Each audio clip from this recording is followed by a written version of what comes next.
И с удовольствием передаю слово госпоже Натали Ямб, бывшему министру бюджета Республики Кот-д'Ивуар и известному далеко за пределами своей страны экономисту, аналитику и мыслителю. Je souhaite en premier lieu remercier les autorités russes et la Team Afrique pour m'avoir permis de venir exprimer mon point de vue, celui de mon parti et celui du professeur Mamadou Koulibaly, candidat à l'élection présidentielle de 2020 en Côte d'Ivoire, sur la souveraineté, sur les valeurs africaines, sur les urgences de développement en Afrique et le rôle que la Russie peut y jouer.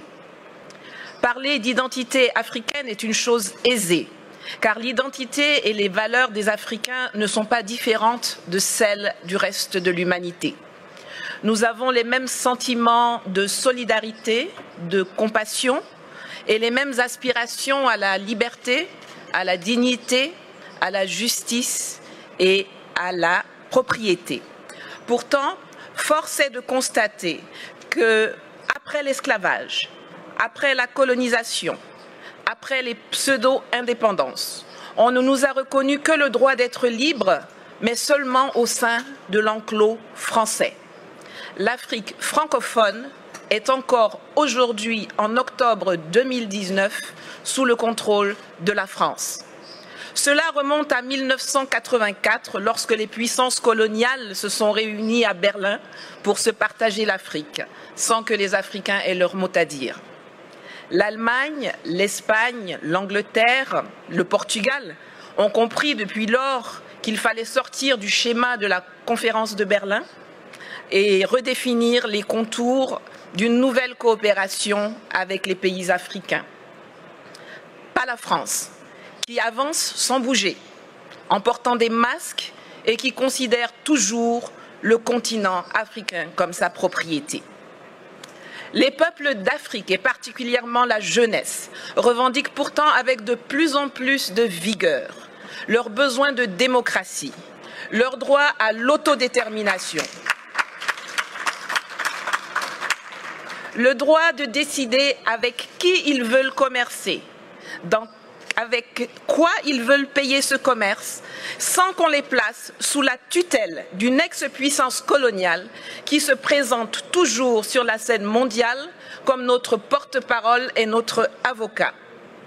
Nous voulons sortir du franc CFA, que Paris, avec la complicité de ses laquais africains, veut pérenniser sous l'appellation ECO, et qui ne permet aucune industrialisation de l'Afrique francophone.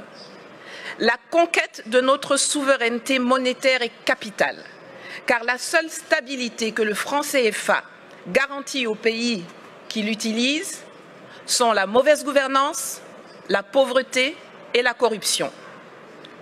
Nous voulons le démantèlement des bases militaires françaises, qui, sous le couvert d'accords de défense bidons, ne servent qu'à permettre le pillage de nos ressources, l'entretien de rébellions, l'entraînement de terroristes et le maintien de dictateurs à la tête de nos États. Nous refusons que la France continue d'usurper la voix de l'Afrique à l'ONU, qu'elle soit à la base de quasiment toutes les résolutions concernant le continent. Les pays d'Asie ont appris à commercer avec les investissements directs étrangers, alors que nous, on nous saoule avec l'aide publique au développement. Résultat, aujourd'hui, eux, ils sont BRICS et émergents, et nous, nous sommes des mendiants qui sommes très fiers d'être qualifiés de pays pauvres très endettés. Cela doit changer. Cela va changer et la Russie a un rôle à jouer dans cette évolution. Mais nous ne venons pas en Russie pour y chercher de nouveaux maîtres qu'on substituera aux anciens. Nous y venons pour trouver des partenaires, pour faire du business gagnant-gagnant pour la Russie comme pour les pays africains concernés. L'Afrique regorge de potentialités. Mes prédécesseurs l'ont déjà dit, il y a une population qui grandit, dont 60% à moins de 30 ans, une position géostratégique, d'immenses ressources minières, naturelles, agricoles et surtout humaine. Sur le plan militaire, la présence de la Russie, qui n'y a pas de tradition coloniale, peut permettre de rééquilibrer les choses dans les pays francophones. Et je crois que l'exemple centrafricain dont Madame la ministre de la Défense pourrait mieux nous entretenir est l'un des plus parlants. En Côte d'Ivoire, nous avons par exemple un énorme besoin de formation militaire et de restructuration de l'armée.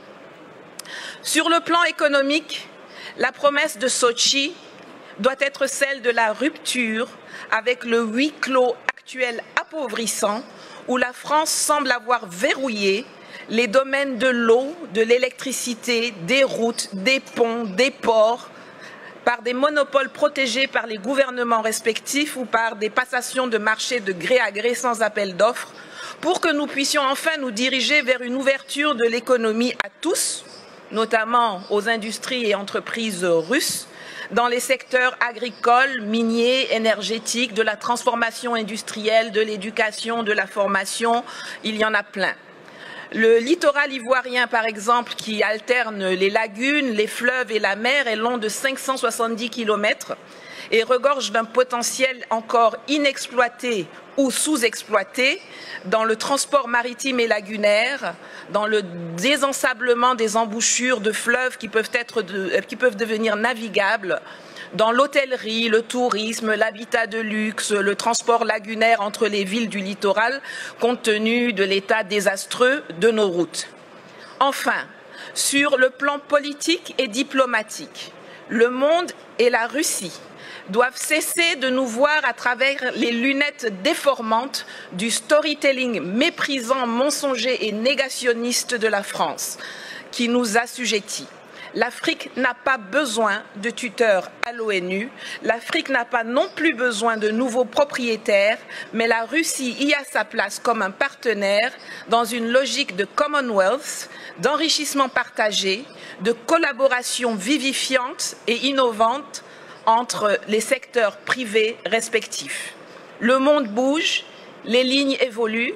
L'année prochaine, 2020, est celle d'élections présidentielles au Togo, au Burkina Faso, au Niger, en Centrafrique, en Guinée et en Côte d'Ivoire, pour ne parler que de l'Afrique francophone. Espérons que celles-ci verront l'arrivée au pouvoir de dirigeants réellement choisis par les peuples, qui privilégieront enfin l'ouverture sur le monde et de nouvelles et innovantes opportunités d'affaires à l'asservissement bête et stupide aux colons d'hier et d'aujourd'hui. Je vous remercie. Спасибо. Я хочу отдельно отметить, поскольку в зале находятся иностранные журналисты, французские, американские, что одна из главных традиций мероприятий, которые проходят в нашей стране и в частности здесь, это полная свобода, открытость, отсутствие цензуры, и спикеры свои выступления не согласовывали, поэтому здесь можно насладиться настоящей свободой слова. Я это говорю как журналист, потому что знаю, какие бывают с этим проблемы в странах далеко за пределами России. Здесь вы видите полную палитру ярких красок и соответствующих заявлений, но я точно могу согласиться с госпожой Ямб в том, что у России действительно, как она отметила, нет никакого негативного, такого колониального опыта взаимоотношений с африканскими государствами. Мы единственная мировая держава, которая ничем себя не запятнала за многие-многие годы сотрудничества с странами африканского континента. В этом, конечно, наше конкурентное преимущество.